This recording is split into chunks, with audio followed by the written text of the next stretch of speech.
Hello friends, आज मैं आप लोग के बीच लेकर आया हूँ इलेक्ट्रिकल मेजरमेंट का। ठीक है, इलेक्ट्रिकल और इलेक्ट्रॉनिक मेजरमेंट का some important MCQ multiple choice question. आप जानते हैं, आप पॉलिटेक्निक एग्ज़ाम में 20 मार्क्स का ऑब्जेक्टिव पूछा जाता है। तो चलिए देखते हैं पहला क्वेश्चन, एमसीक्यू नंबर 1 आपका। देखते हैं इस क्वेश्चन क्या कह रहा है। Dash are integrating instrument. आप जानते हैं इंटीग्रेटिंग इंस्ट्रूमेंट को क्या होता है, जो होल इलेक्ट्रिकल क्वांटिटी को मेजर करता है। यहाँ पे देखते हैं कौन कौन सा ऑप्शन दिया हुआ है। आप जानते हैं जो आपका एमीटर सिर्फ करंट को मेजर करता है, उस टाइम पर का वोल्ट मीटर भी नहीं हो सकता है, वाट आवर मीटर भी नहीं होगा। इसमें आप जानते हैं ampere hour meter, watt hour meter या आपका इनर्जी मीटर, ये आपका क्या होता है, इंटीग्रेटिंग इंस्ट्रूमेंट होता है। चूँकि ये सभी ये दोनों होल क्वांटिटी को मेजर करते हैं, होल इलेक्ट्रिकल क्वांटिटी को। सेकंड क्वेश्चन देखते हैं। सेकंड क्वेश्चन है आपका, resistance can be measured with the help of. Resistance किसकी सहायता से मेजर किया जा सकता है? वाट मीटर के सहायता से भी रेजिस्टेंस मेजर कर सकते हैं, वोल्ट मीटर के सहायता से भी कर सकते हैं, एमीटर के सहायता से भी कर सकते हैं। लेकिन सॉरी, वाट मीटर से हम पावर मेजर करते हैं, वोल्ट मीटर से वोल्टेज मेजर करते हैं, एमीटर से करंट मेजर करते हैं, और ओम मीटर और रेजिस्टेंस ब्रिज, जिसको आप एसी ब्रिज या व्हीटस्टोन ब्रिज कहते हैं, इससे हम रेजिस्टेंस का मेजरमेंट करते हैं। नेक्स्ट क्वेश्चन है आपका, instrument indicate the instantaneous value of electrical quantity being measured at the time at which it's being measured. Indicate instantaneous value को कौन मेजर, इंस्टेंटेनियस वैल्यू कहते हैं इंडिकेट करने वाला इंस्ट्रूमेंट को बोलते हैं इंडिकेटिंग इंस्ट्रूमेंट। सेकेंड नंबर आप आंख मूंद के मार दे सकते हैं। Next, the use of dash instrument is mostly confined within laboratory. Laboratory में जो होता है वो प्राइमरी इंस्ट्रूमेंट, जिसको हम लोग एब्सोल्यूट इंस्ट्रूमेंट कहते हैं, उसका यूज करते हैं। The instrument measure the total quantity of electricity delivered at the particular time. ठीक है, इंटीग्रेटिंग इंस्ट्रूमेंट जो होता है होल इलेक्ट्रिकल क्वांटिटी को मेजर करता है, जिसका एग्जांपल मैंने बताया था एनर्जी मीटर, वाट आवर, ठीक है, या एम्पियर आवर मीटर जो होता है।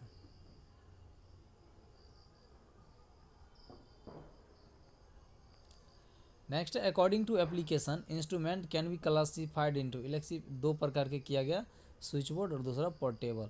यानी दोनों ऑप्शन सही है, मतलब 3 नंबर ऑप्शन सही माना जाएगा। The spring material use in spring control device should have the following property. वो क्या होना चाहिए, क्या क्या उसका प्रॉपर्टीज होना चाहिए स्प्रिंग का। सबसे पहली बात, नॉन मैग्नेटिक होना चाहिए, ये भी सही है। लो टेम्परेचर कोफिशिएंट होना चाहिए, ये भी सही है। लो स्पेसिफिक रेजिस्टेंस भी होना चाहिए। वो should not subjected be the fatigue, वो भी होना चाहिए। ऑल ऑफ द एबव सही है।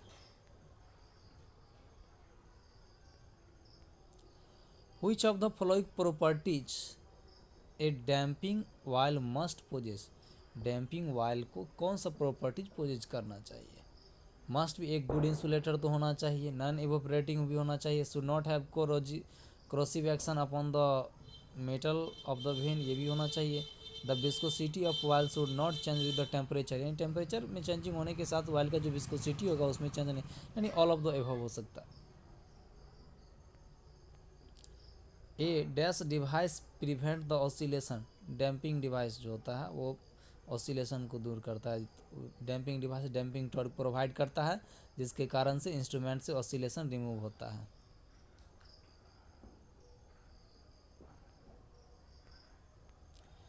An induction meter can be handle current up to 100 ampere तक के करंट को इंडक्शन मीटर हैंडल करता है। For handling greater current induction watt meter are used in conjunction with. अब देखिए, करंट का ज़्यादा हैंडलिंग करना है तो उसके लिए हम क्या यूज करते हैं, सीटी यूज करते हैं, जिसको हम फुल फॉर्म बोलते हैं करंट ट्रांसफार्मर। ठीक है, और ग्रेटर वोल्टेज के लिए पोटेंशियल ट्रांसफार्मर यूज करते हैं, लेकिन यहाँ ग्रेटर करंट है इसलिए आप सीटी में टिक मारिएगा।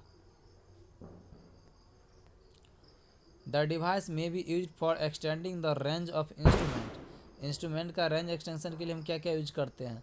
आप जानते हैं रेंज एक्सटेंशन ऑफ इंस्ट्रूमेंट में आपका शंट जो रेजिस्टेंस हो गया ये भी लगा रहता है, मल्टीप्लायर तो लगा होता ही है, करंट ट्रांसफार्मर, पोटेंशियल ट्रांसफार्मर, ये सभी चीज़ होते हैं। A moving coil permanent magnet instrument can be used as flux meter. Flux meter के रूप में हम पीएमएमसी को यूज करेंगे कब, ठीक है, यूजिंग ए लो रजिस्टेंस नहीं, using a high series race नहीं। इसमें जो कंट्रोल स्प्रिंग लगल रहता है ना पीएमएमसी में, आप जानते हैं जो कॉइल जो होता है दो सीरीज, जो आपका स्प्रिंग जो होता है वो ये कॉइल है, यहाँ पे देखे होंगे इस तरह से स्प्रिंग लगल है, इसमें भी इस तरह से लगल था जिसका नाम S1 और S2 देते हैं, ठीक है। तो ये स्प्रिंग को एलिमिनेट कर देंगे तब हम उसको फ्लक्स मीटर में, चूँकि स्प्रिंग नहीं होता है इसलिए स्प्रिंग को एलिमिनेट करना होगा 3 में। A moving coil PMMC instrument can be used as dash by using a low resistance। Low resistance आप जानते हैं जो एमीटर होता है उसका रजिस्टेंस वेरी लो रखा जाता है ताकि उससे करंट जो हो क्या हो, वो करंट को डिस्ट्रॉय, करंट को बर्बाद नहीं करे, ज़्यादा करंट को एज्यूम नहीं करे, मैक्सिमम से मैक्सिमम करंट को उससे होके पास करे ताकि मैक्सिमम जो उससे रीडिंग उसका एक्यूरेट है, इसलिए एमीटर का रजिस्टेंस लो होता है। ये पोटेंशियोमीटर में भी यूज पर, पोटेंशियोमीटर का यूज किस में करते हैं, रेजिस्टेंस मेजरमेंट में भी करते हैं, करंट में भी करते हैं, कैलिब्रेशन ऑफ एमीटर, यानी सब चीज़ें में ही करते हैं हम इसका। तो dash are not used on DC circuit. DC circuit में कौन नहीं यूज होता है, मरकरी मोटर मीटर ये होता है, कम्यूटेटर मोटर मीटर भी होता है, इंडक्शन मीटर जो होता है वो डीसी सर्किट में नहीं होता है। Dash is an essential part of motor meter. अब देखिए ऑपरेटिंग टॉर्क होगा ही ऑपरेट करने के लिए, उसको ब्रेक करने के लिए ब्रेकिंग डिवाइस तो लगाना ही पड़ेगा, और उसका जो रिवोल्यूशन है उसको रेवोल्यूशन को कंट्रोल करने के रिवोल्यूशन रजिस्टरिंग डिवाइस तो लगाना ही पड़ेगा, मतलब ऑल ऑफ द एबव यहाँ भी आपको आ रहा है। आपका जो एनर्जी मीटर होता है इंडक्शन टाइप वो किलोवाट घंटा kWh में आपका मेजर करता है, यानी 3 नंबर ऑप्शन सही है। जो पॉइंटर आपका होता है ना वो वेरी लाइट बना होता है, हल्का, ताकि डैम्पिंग टॉर्क उसमें कम लगे। The house hold energy meter जो होता है वो आपका इंटीग्रेटिंग इंस्ट्रूमेंट होता है। एनर्जी मीटर इंटीग्रेटिंग इंस्ट्रूमेंट है, पीछे भी हम देखे थे इसलिए डायरेक्ट हम बोल दिए। In majority of instrument damping is provided. उसमें ईडी करंट, जब भी आपका इंस्ट्रूमेंट की संख्या जब मेजोरिटी होता है, ठीक है, तो डैम्पिंग टॉर्क प्रोवाइड करने के लिए हम ईडी करंट का यूज करते हैं। एमीटर आपका कैसा है, स्पष्ट एमीटर जो है आपका सेकेंडरी इंस्ट्रूमेंट कहलाएगा, क्योंकि इनके द्वारा मेजर्ड वैल्यू को हम कंपेरिजन करने की जरूरत पड़ती है स्टैंडर्ड वैल्यू से। द स्विच बोर्ड इंस्ट्रूमेंट उसको वर्टिकल में रखा जाता है, जो भी स्विच बोर्ड इंस्ट्रूमेंट है उसका जो पोजीशन होता है वो वर्टिकली पोजीशन होता है, वर्टिकली डाउनवर्ड कह सकते हैं। The function of shunt in ammeter, एमिशन में शंट का क्या काम है, शंट जो होता है वो करंट को बाईपास करने का काम करता है, वो bypass the current. The multiplier and meter coil in a volt meter में मल्टीप्लायर और मीटर कॉइल दोनों सीरीज में कनेक्ट होता है और एमीटर में पैरेलल में कनेक्ट होता है। A moving iron instrument can, MI instrument जो होता है एसी और डीसी दोनों के लिए यूज होता है, लेकिन पीएमएमसी जो होता है वो सिर्फ डीसी के लिए यूज होता है, लेकिन ये डीसी और एसी के लिए दोनों के लिए यूज होगा। The scale of rectifier, rectifier instrument मतलब क्या, डीसी इंस्ट्रूमेंट जो ओनली रेक्टिफायर इंस्ट्रूमेंट करने का मतलब जो डीसी पे चलता है, और जो डीसी पे चलता है उसका जो ग्राफ जो आता है, आप देखिए वो पॉजिटिव हाफ साइकिल में भी सेम मैग्नीट्यूड देता है और नेगेटिव में भी सेम, यानी लगभग लगभग एक स्ट्रेट लाइन उसका बन जाता है, जिसको कारण उसको लीनियर बोलते हैं। To measure current at high frequency, high frequency पे करंट मेजर करने के लिए हम लोग किसका यूज करते हैं, तो थर्मोकपल इंस्ट्रूमेंट का हम लोग यूज करते हैं। The resistance in the circuit of the moving coil of A dynamometer should be, dynamometer moving coil जो होगा उसमें सर्किट का रेजिस्टेंस क्या होना चाहिए, तो सर्किट का रेजिस्टेंस हाई होता है। A dynamometer watt meter can be use, dynamometer watt meter भी एसी और डीसी दोनों के लिए यूज होता है, और ध्यान दीजिएगा, इंडक्शन मीटर जो इंडक्शन वाट मीटर जो होता है वो सिर्फ आपको डीसी के लिए यूज होगा, लेकिन डायनमोमीटर टाइप का जो होता है वो एसी और डीसी दोनों पे वर्क करता है। इन्हें three phase power measurement by 2 watt meter जब थ्री फेज पावर को हम 2 वाट मीटर से मेजर करते हैं तो the reading on 1 of watt meter, यदि 1 वाट मीटर पर 0 होता है तो दूसरा का जो पावर फैक्टर होता है वो 0.5 हो जाता है, हाफ हो जाता है। हाफ मतलब 0.5, एक का 0 तो दूसरा का हाफ होता है। The adjustment of position of a shading band जो होता है वो तो फ्रिक्शन डैम्पिंग फ्रिक्शन कम जो फ्रिक्शन ईरर जो होता है इंस्ट्रूमेंट में, फ्रिक्शन एनर्जी मीटर के फ्रिक्शन ईरर को रिमूव करने के लिए यानी कंपेंसेट करने के लिए हम लोग किसका यूज करते हैं, शेडिंग बैंड का यूज करते हैं, मतलब फ्रिक्शन कंपेंसेशन आ जाएगा। एन ओम मीटर कैसा इंस्ट्रूमेंट है, ओम मीटर जो है वो एमआई इंस्ट्रूमेंट है, यानी मूविंग कॉइल इंस्ट्रूमेंट है, मूविंग कॉइल इंस्ट्रूमेंट होता है। To measure very high megger आप जानते हैं लो रेजिस्टेंस के लिए किसका यूज करते हैं, केल्विन डबल ब्रिज का जनरली या ओम मीटर का, और मीडियम के लिए व्हीटस्टोन ब्रिज वगैरह यूज होता है, और हाई के लिए मीगर का यूज करते हैं हम लोग। The electric power A meagre को इलेक्ट्रिक पावर किससे, एक जानते हैं हैंड ड्राइवन जो होता है डीसी जनरेटर होता है जिसको परमानेंट मैग्नेट दोनों तरफ रखा जाता है, कह सकते हैं परमानेंट मैग्नेट डीसी जनरेटर होता है जो लगभग 100 वोल्ट उसको ऑपरेटिंग वोल्टेज के लिए चाहिए। इन ए मीगर में कंट्रोलिंग टॉर्क किसके द्वारा, मीगर में कंट्रोलिंग टॉर्क क्वाइल के द्वारा, इसमें 2 क्वाइल होता है, एक सीसी और एक होता है सीडी यानी डिफ्लेक्टिंग क्वाइल और कंट्रोलिंग क्वाइल, ठीक है। एक डिफ्लेक्टिंग के लिए भी क्वाइल ही होता है और कंट्रोलिंग के लिए भी इसमें क्वाइल ही लगा होता है। ऑपरेटिंग वोल्टेज ऑफ मीगर लगभग 100 वोल्ट, पीछे ही मैंने बताया था आपको।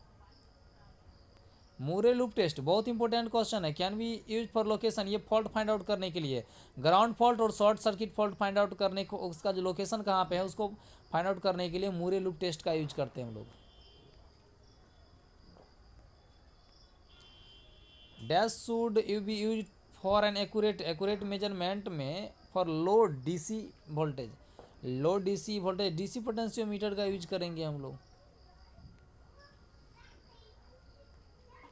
The best device to measure the true open circuit EMF of a battery, यानी बैटरी का जो ईएमएफ है उसको मेजर करने के लिए सबसे बेस्ट जो आपका डिवाइस होता है वो डीसी पोटेंशियोमीटर होता है। चूँकि डीसी पोटेंशियोमीटर में जो वैल्यू आता है वो एकदम एक्यूरेट होता है, ठीक है, क्योंकि यहाँ रेजिस्टेंस डिफिनिट होता है और करंट भी डिफिनिट होता है, मतलब दोनों का प्रोडक्ट भी क्या हो जाता है, डिफिनिट होता है, और यहाँ कंपेरिजन करने का भी सुविधा रहता है जिसके कारण से एक्यूरेट वैल्यू ही प्राप्त होता है। ए फेज शिफ्टिंग ट्रांसफार्मर, ये आपको नहीं पढ़ना है पॉलिटेक्निक में। एक क्वेश्चन ये देख लीजिए, in order to achieve high accuracy slide wire जो हो तो पोटेंशियोमीटर का स्लाइड वायर ज़्यादा से ज़्यादा रखा जाता है, मतलब एज लॉन्ग एज पॉसिबल हो जाएगा। नेक्स्ट देखते हैं आपको जो आपको पूछता है, एक ये क्वेश्चन है, यूनिवर्सल आरएलसी ब्रिज, आपका जो यूनिवर्सल आरएलसी ब्रिज होता है वो मैक्सवेल का विंग ब्रिज कॉन्फ़िगरेशन को यूज करता है ऑफ इंडक्टेंस और De Sauty bridge for measurement of capacitance.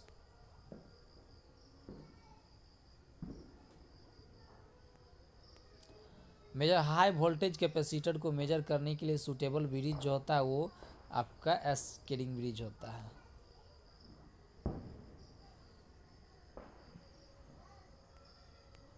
Mutual inductance major करने के लिए हम लोग हेवी साइड ब्रिज का यूज करते हैं। Full range of audibility in audio frequency oscillator, इसका 20 हर्ट्ज से 2 किलोहर्ट्ज होता है, याद रखिएगा। ए लिक्विड क्रिस्टल डिस्प्ले यानी एलसीडी रिक्वायर, एलसीडी को क्या आपको चाहिए होता है, एलसीडी जो होता है वो एसी पे चलता है। The detector use in optical sense, ये आप लोग को नहीं पढ़ना है। नेक्स्ट आप एक ही बार आपका क्वेश्चन आ जाएगा यहाँ से जो आप लोग को पढ़ना है,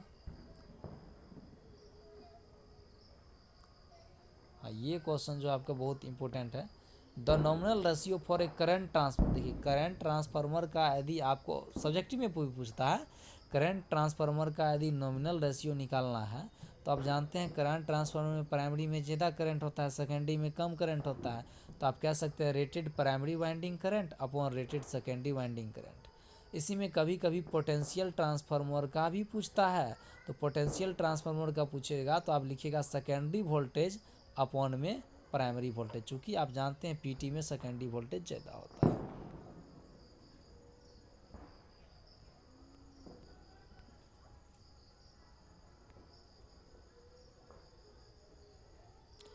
moving iron power factor meter are suitable for 3 phase balance circuit.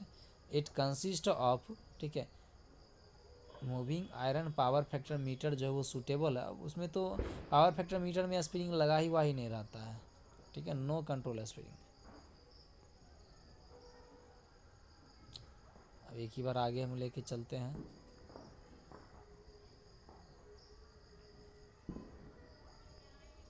एक भी बहुत important, the earth resistance can be measured by. Earth resistance किसके द्वारा होता है? फॉलो पोटेंशियल मेथड, ये भी सही है। अर्थ टेस्टर के द्वारा भी होता है, ठीक है। डक्टर ओमीटर मेथड से भी होता है, ठीक है। एक minute, sorry, the earth resistance के अर्थ रेजिस्टेंस जो होता है दो ही मेथड से मेजर किया जाता है। एक पहला आपका फॉलो पोटेंशियल मेथड और दूसरा अर्थ टेस्टर, यानी ये दोनों ऑप्शन आपका सही होगा। नेक्स्ट क्वेश्चन जो आपका है पूछने वाला,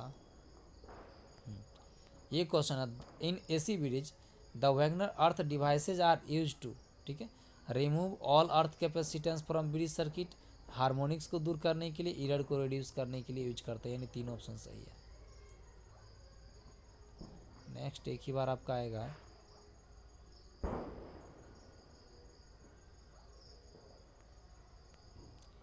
the indicating instrument with linear scale. आप जानते हैं पीएमएमसी का जब आप पढ़े होंगे तो पीएमएमसी में क्या था? पीएमएमसी में आपका लीनियर स्केल प्राप्त होता था।